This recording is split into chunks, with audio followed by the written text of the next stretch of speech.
Germán, este año celebramos el segundo centenario del nacimiento de Juan Valera.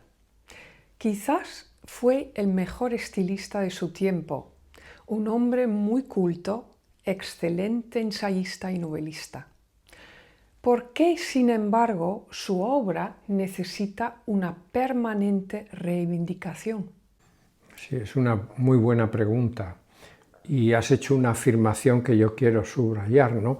Su capacidad para escribir un español extraordinario, fijo, preciso y, como dices, un estilista con un estilo realmente moderno, y un poco él va a hacer en España el papel que hizo Flaubert en Francia, ¿no? De buscar la palabra exacta. Y regular bien el idioma, que en aquella época era bastante poco fijo, ¿no?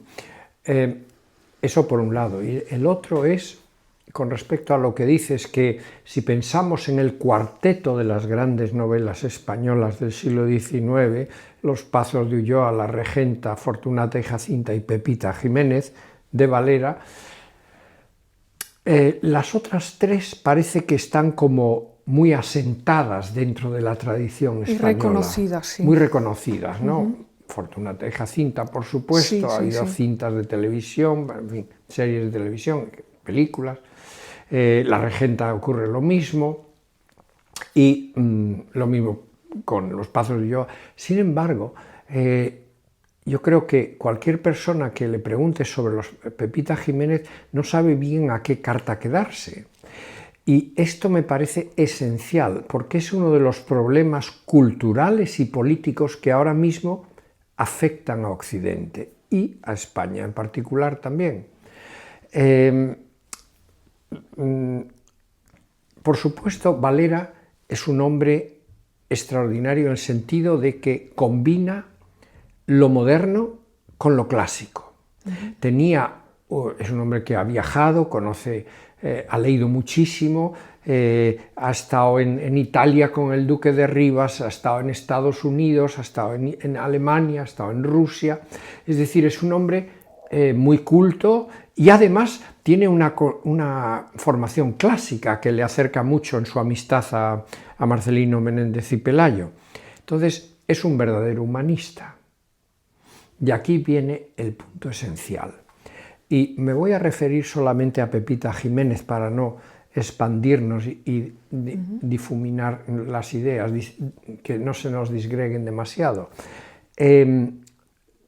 Lo extraordinario, como digo, de un hombre como él, que tiene ese carácter moderno del conocimiento y ha visto el progreso, por ejemplo, en Estados Unidos, y a la vez en su Andalucía natal, en Córdoba, en Cabra, de donde es originario, allí conoce muy bien el mundo tradicional. Claro. Y dentro de ese mundo tradicional del siglo XIX aparece de una manera muy clara la religión. Por supuesto. Don Luis, el protagonista, que tiene 22 años, es un seminarista que está a punto de cantar misa, de hacerse sacerdote. Entonces, y yendo un poco para atrás para coger de nuevo energía, en el siglo XIX, y esto es donde yo digo que nos lo hemos olvidado, y por eso esta novela no acaba de asentarse, nos hemos olvidado de algo importantísimo, y es la cultura religiosa.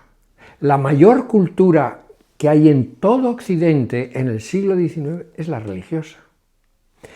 Incluso la cultura que nace con la Ilustración, la Revolución Francesa, con los derechos del hombre, etc., digamos, tú le llamarías el racionalismo, sí, ¿no? Sí. Que emana de Descartes y llega a la Revolución Francesa, y entonces, en vez de ser Dios y la Iglesia, es el hombre el que decide, el que tiene los valores. Claro. Los derechos del hombre emanan del hombre y no es nada que le viene de fuera. Bien, pues entonces esto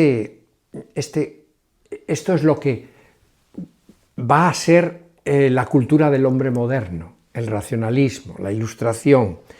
De hecho, tenemos en la novela española, junto a Pepita Jiménez del 74, en el 76 Benito Pérez Galdós publica Doña Perfecta y tiene una actitud muy distinta de la que tiene Luis de Vargas en Pepita Jiménez. Pepe Rey es un ingeniero y un rebelde, va en contra de las normas de la Iglesia, lo cual le lleva a que lo asesinen. Un muy triste final. Pero entonces vemos que en Pepita Jiménez lo extraordinario es que Valera sabe presentarnos, llamémosle, las bondades de esa cultura religiosa de la época, que es los valores humanos. Los valores humanos que desde el siglo XII la cultura religiosa cristiana está creando y que forma parte de esa civilización de Occidente, de ese extraordinario progreso, gracias a que la Iglesia en el siglo XII dice los seres humanos no viven en tribu y prohíbe el que se casen los hermanos, prohíbe que se casen los primos, la sociedad empieza a hilarse de otra manera que en el mundo tribal cerrado. Entonces, la Iglesia Católica el cristianismo lleva esos valores, que son los valores que han dado lugar al mayor progreso del mundo, que es la cultura occidental, por lo menos hasta el presente.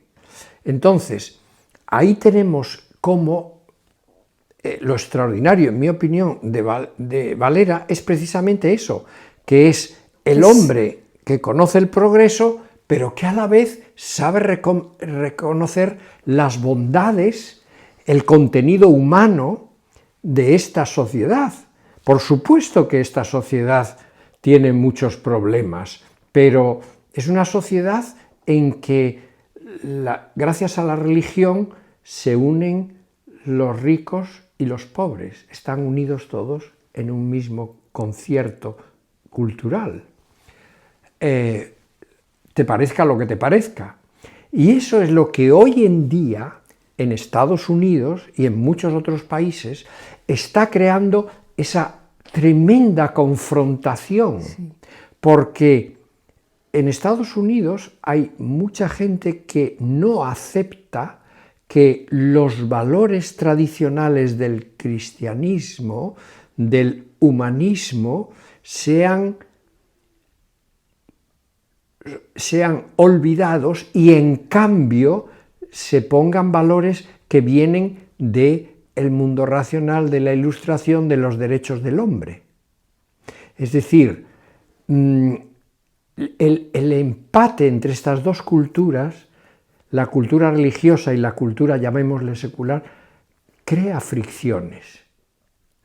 Y nosotros, como interesados en la cultura, debemos presentar a Valera y esta extraordinaria novela como un ejemplo de cómo el progreso y se pueden juntar. Integrarse. Y no y no chocarse, que es lo que está ocurriendo en muchas sociedades, porque quizás hay que ir más despacio o hay que reconocer a los que tienen otras tradiciones culturales, que no son las seculares. Entonces, a mí me parece que esta novela es realmente un punto importantísimo, un lugar importantísimo. Como un ejemplo para hoy en día. Para hoy en día y para entender el siglo XIX como lo que era, no solamente el siglo del progreso de Galdós, sino el siglo del progreso, pero con una cultura religiosa que era la dominante. Claro, y tú dices que durante estos 2 siglos, bueno, siglo y medio, nos hemos olvidado de esa parte importante de la cultura y yo, religiosa. En ese sentido, soy como Giner de los Ríos. Quiero que haya armonía, como querían los krausistas. Es un mensaje complejo, pero muy bien. Muchas gracias, Germán.